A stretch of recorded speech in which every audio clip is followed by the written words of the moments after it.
ॾिसी रहिया आहियो सिंध ग्रीन न्यूज़। मां आहियां गुलज़ार मंचालियो। ख़बरुनि जो सिलसिलो जारी आहे। हाणे ख़बरूं शामिल कंदासीं। विरासती खां राजा हुसैन सोलंकी जी रिपोर्ट मुताबिक़ विरासती जे ॻोठ जींदो कलोड़े जे पीरसन औरत मुसमा धयाणी पंहिंजे पुट अहसान कलोड़ सां गॾु विरासती प्रेस क्लब पहुची एहतिजाज कंदे ॿुधायो त विरासती पुलिस सिविल ड्रेस में घर ते चढ़ाई करे सख़्तु तशदुद कयो ऐं घर मां मोटरसाइकिल रोक रक़म ॿियो सामान खणी विया।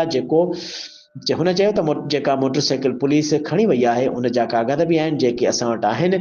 हुन गाॾीअ ते वञी पुटड़ो सामान खपाए गुज़र कंदो हो जेको बीमार पिणु आहे। उन मौक़े ते अहसान कलड़ो ॿुधाए त मूं ते मच्छर जे रवासी मोरियल कलोड़े सख़्तु तशदुद कयो हो ऐं मुंहिंजा ॾंद भञी छॾिया ऐं पुलिस असांजे फ़रियाद वठण बदिरां बासरनि जी पुठ भराई करे रही आहे। हुननि चयो त पुलिस सां गॾु बासर बि हुआ ऐं घरनि में औरतुनि ते सख़्तु तशदुद कयो वियो। हुननि चयो त असांजे घरनि खे ॿाहिरि ॾिनी वई हुई जंहिंजो पिणु उन्हनि बाद में क़बूलियो हो त असां ॿाहिरि ॾिनी हुई जंहिंमें असांजो चौपाए माल सड़ी मरी वियो हुयो। हुननि SSP नौशरो फिरोज़ खां घुर कंदे चयो आहे त पुलिस खां असांजी मोटरसाइकिल सामान वापसि कराए ॾिनी वञे ऐं बासर ज़ालिमनि ख़िलाफ़ कार्रवाई कई वञे।